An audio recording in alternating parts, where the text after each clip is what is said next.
Hello and welcome again to Game 2 of this clan war between XP and bYs. In the bottom right we have the challenger, Morg, for Team XP, and we have here in the top left the victor of the previous game, BeautiNator, for Team...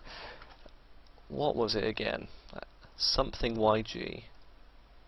bYs, that's the one. It's amazing getting mind blocks. So, we're on Antigua Shipyard again.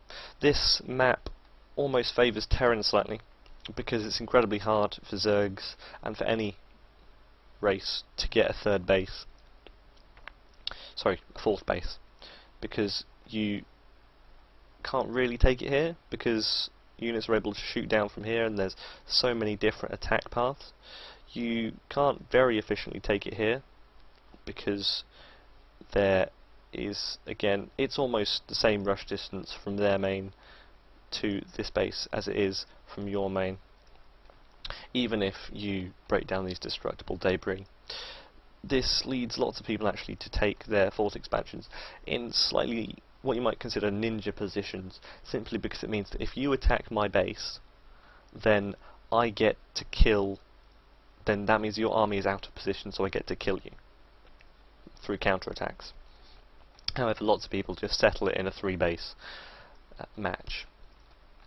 So what we're probably going to see here is 15 hatch as it comes down right now. There we go. Against most likely a 1 barracks expand for the Terran.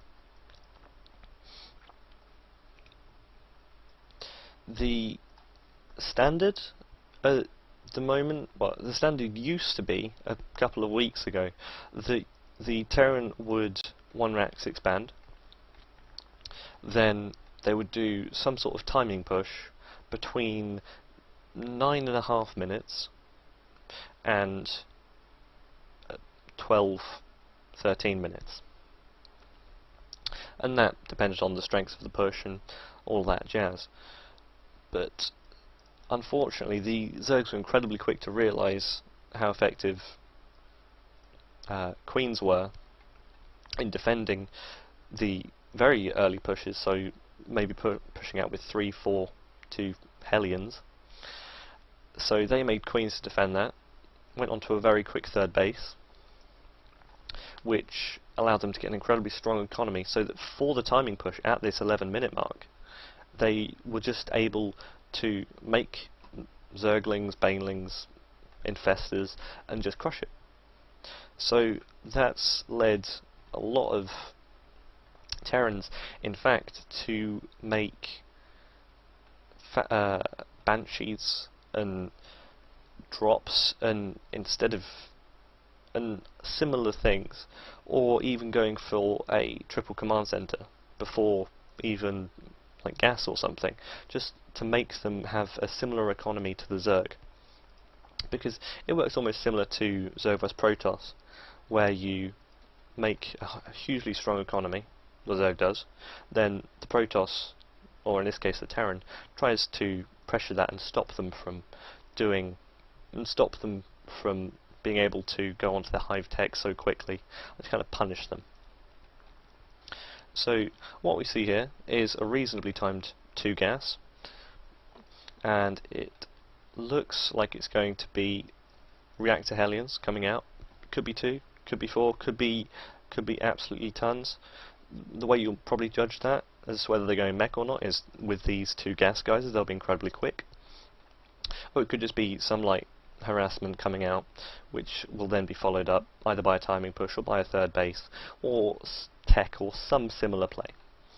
But at the moment there's these 4 Marines which are just pushing in and managing actually to kill off 2 Zerglings, I think it was, for almost no losses, which will maybe put the Zerg slightly on edge, and it helps incredibly just to limit the map vision of the Zerg as he's trying to drone up.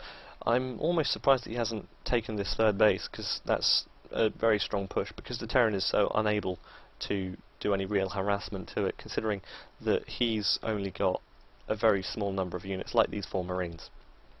A Warlock's actually starting to come up for the Terran as reactor Helens are coming out. It looks like it is going to be Banshees. Whether they're cloaked or not, I can't say. Although there is 300 gas banked up, so it could quite easily be cloak, allowing for cloak and a single Banshee to come out at the same time, as we'll see now, or nearly now. I'm not going to wait. I'm still wondering what the Zerg is doing on a single 2 base, and he's not managing really to tech up all that much, although he's getting a reasonable drone count. The problem is that the Terran that's on 2. I missed the Zerglings coming in. He doesn't do too much damage, only gets 2 kills, but he's quite far behind, not only in terms of drone count, but also because he's banking up so many minerals, and he's even supply blocked. But to try and solve that, he's got a macro hatchery coming up, lair, and some more gas. And this finally, the third comes up, which will hopefully allow him to get back into this game. But the problem is that this cloak is slowly finishing, and there is Banshees coming out, which will be able to do very strong harassment in combination with the Hellions, because it'll actually allow him to kill queens, as instead of just kind of swatting around them and trying to kill creep tumors wherever possible. But the question is, how well will it be defended? And the answer is possibly incredibly well. 2 upgrades are now coming up for melee, so both melee and carapace, meaning that he doesn't think the Terran's going to be going mech, which is utterly understandable. From his vision, you can't really see all that much, although that's a reasonably numbered amount of Hellions. It's not really enough. You'd probably be expecting about 10 Hellions at this point if you were starting to think it's mech.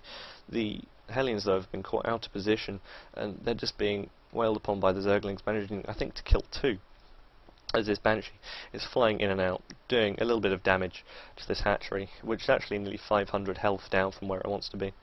But he probably ought to try to push at multiple places at the same time.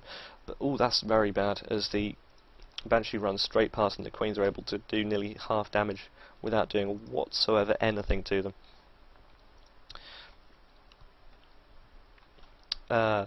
Upgrades are also coming up for the Zerg, and he is going to be going for, I think, a marine timing push. Although that's not very sensible, considering he doesn't have any upgrades yet.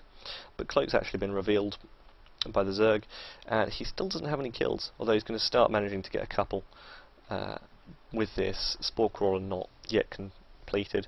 But there is 2 Overseers which are being completed, and they're going to be here in a couple of seconds. But for the meantime, Banshee's managed to, I wouldn't say honestly, recoup its investment, because it did cost 350 minerals and 300 gas, which for 7 drone kills isn't enough, because at the moment the other Banshee is just sitting in the base. However, this third is floating over, which will allow the Terran to get onto a reasonable position, and he's also been incredibly good with his SCV production, allowing him to stay almost exactly equal with the Zergers. These Hellions run in, they are unfortunately going to be killed, but they've managed to get a couple of kills. I'm not sure I like this. I would have preferred him to keep 1 outside so that he could patrol and prevent too much map control. This Banshee can actually kill this infestation pit, which is going to be incredibly annoying for the Zerg, but these infestors come in and they're going to fungal it to death without doing any real damage.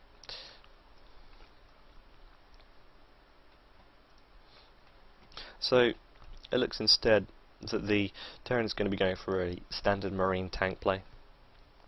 And finally Stim gets started, and he's probably kicking himself, realising that he's not been doing that the whole time.